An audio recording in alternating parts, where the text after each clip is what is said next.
नमस्कार। तथ्य में आपका स्वागत है।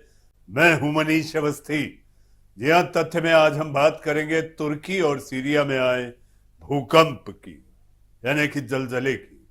भूकंप के जोरदार झटकों से तुर्की तहस नहस हो चुका है। भूकंप के 100 घंटे बाद तुर्की और सीरिया में मरने वालों का आंकड़ा 21,000 के पास पहुंच गया है। पल भर में हजारों लोग बेघर हो गए। यह पिछले 100 साल में आई सबसे भयंकर आपदा है। भूकंप की तबाही के बीच अब भीषण सर्दी, भूख और निराशा लगातार मुसीबत को बढ़ा रही है। रेस्क्यू में जुटी टीमें इमारतों के मलबे से लोगों को बचाने के प्रयास में लगी। पिछले सोमवार को तुर्की और सीरिया के बीच सीमा क्षेत्र में 7.8 तीव्रता का भूकंप यानी कि अर्थक्वेक आया था।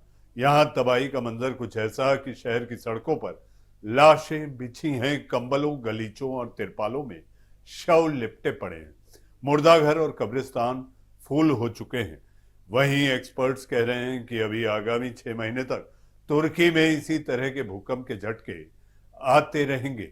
जानते हैं तुर्की में आए भूकंप के बाद सारे बड़े अपडेट्स क्या हैं। राष्ट्रपति एर्दोगन बोल रहे, जी हाँ, वो कह रहे हैं 1 साल में बना देंगे नए घर। तुर्की के राष्ट्रपति रेसेप तैयब एर्दोगन ने भूकंप से तबाह क्षेत्रों का दौरा किया। उन्होंने कहा कि भूकंप से बचे लोगों के लिए घरों को फिर से तैयार किया जाएगा। साथ ही कहा कि नष्ट हुए घरों को 1 साल के अंदर फिर से बनाया जाएगा। उन्होंने कहा कि सरकार प्रभावित परिवारों को 10,000 तुर्की लीरा यानी कि $532 प्रदान करेगी। वहीं तुर्की के भूकंप प्रभावित इलाकों में रेस्क्यू ऑपरेशन जारी है। अब भी कई लोगों के मलबे से निकलने की कोशिशें जारी हैं। उन्हें निकाला जा रहा है, बचाया जा रहा है और यह आशंका जताई जा रही है कि कई लोग अब भी मलबे में दबे हैं। जैसे जैसे समय बीतता जा रहा है वैसे वैसे लोगों के जिंदा मिलने की उम्मीदें भी कम होती जा रही हैं।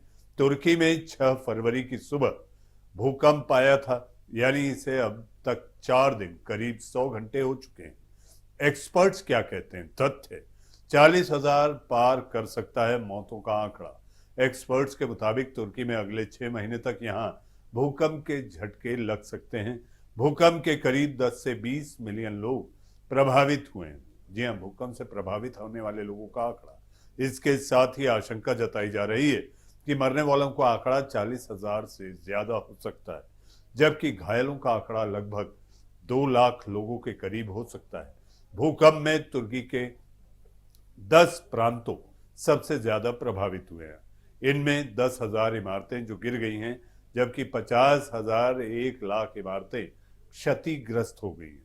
7.8 की तीव्रता वाले भूकंप के बाद आए 1509 आफ्टर शॉक, एपी की रिपोर्ट्स कहती है। जी हाँ, एसोसिएटेड प्रेस के मुताबिक तुर्की में सोमवार को आए 7.8 की तीव्रता वाले भूकंप के बाद अब तक 1509 आफ्टर शॉक आ चुके हैं। यहाँ 20,700 से ज्यादा लोगों की मौत हो चुकी है। रेस्क्यू की टीमें दिन रात लोगों को बचाने में लगी हुई हैं। भारत की भी टीम पहुंची है। तुर्की में भूकंप प्रभावित कई इलाकों में अभी भी मदद नहीं पहुंच पाई है। इसे लेकर लोगों में काफी गुस्सा यानी कि रोष है। समाचार एजेंसी रॉयटर्स की रिपोर्ट के मुताबिक अंताकिया शहर में भी कुछ ऐसा ही देखने को मिला। यहां 64 साल की महिला मेलक ने कहा कि हमें कहीं रेस्क्यू टीम नजर नहीं आ रही है, न टेंट है और न फूड ट्रक। जी हाँ, ठंड बेहद है। उन्होंने कहा कि हम भूकंप से तो बच गए, लेकिन सर्दी और भूख से मर जाएंगे। हमें कहीं भी खाना मिलता नहीं दिख रहा। 94 घंटे तक फंसे किशोर को सुरक्षित निकाला गया। जी हाँ, तथ्य तुर्की के गाजियान्टेप शहर में शुक्रवार तड़के एक इमारत ढह गई। इमारत के मलबे के नीचे से 17 साल के किशोर को बचाया गया।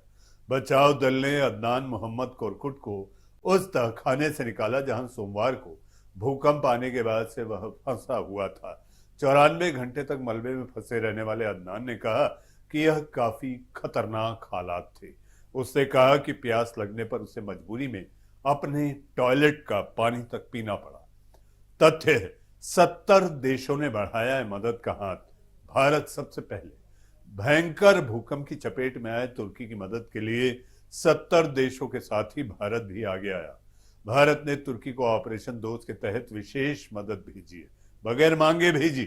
जी हाँ, भारत की तरफ से एनडीआरएफ की 3 टीमें रेस्क्यू ऑपरेशन के लिए तुर्की पहुंची हैं। इनमें विशेष रेस्क्यू स्क्वाड यानी कि डॉग स्क्वाड भी शामिल है। इसके अलावा भारत ने भारतीय वायुसेना के एक ट्रांसपोर्ट विमान में जीवन रक्षक दवाओं और चिकित्सा वस्तुओं को, उसके साथ साथ 6 टन राहत सामग्री तुर्की के अलावा भूकंप के प्रभावित हुए सीरिया में भी भेजी है। दुनिया भर के कई देशों ने बचाव के प्रयासों में इन दोनों देशों की मदद की है। जी हाँ, लेकिन सीरिया के हाल ज्यादा खराब है तुर्की के मुकाबले। जी हाँ, क्योंकि सीरिया के खिलाफ दुनिया भर के कई मुल्कों ने सैंक्शंस, एम्बार्गो यानी प्रतिबंध लगा रखे हैं। वहां मानवीय सहायता पहुंचना जरूरी है। जी हाँ, तथ्य में आज के लिए फिलहाल इतना ही। नमस्कार।